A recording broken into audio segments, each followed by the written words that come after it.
بسم اللہ الرحمن الرحیم۔ السلام علیکم ورحمۃ اللہ وبرکاتہ۔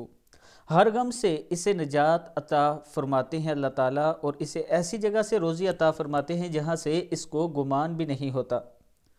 100 مرتبہ اگر یہ اللہ تعالیٰ کے حضور استغفار پڑھ لیتا ہے، یہ دعا پڑھ لیتا ہے: استغفر اللہ الذی لا الہ الا هو الحی القیوم واتوب الیہ۔ میں اللہ تعالیٰ سے گناہوں کی بخشش چاہتا ہوں جس کے علاوہ کوئی معبود نہیں، جو ہمیشہ زندہ رہنے والا اور خوب تھامنے والا، اور اسی سے توبہ کرتا ہوں۔ حضرت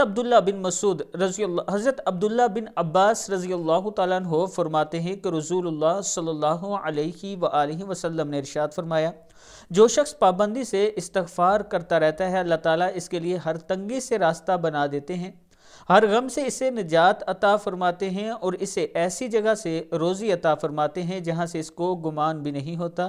ایک دوسری حدیث میں ہے کہ خوشخبری ہے اس شخص کے لیے جو اپنے اعمال نامے میں قیامت کے دن زیادہ استغفار پائے گا۔ اللہم اغفر لی عدد الشفع والوتر بھی پڑھ سکتے ہیں آپ۔ اللہ تعالی ہم سب کو توبہ استغفار کرنے کی توفیق دے۔ السلام علیکم ورحمۃ اللہ وبرکاتہ۔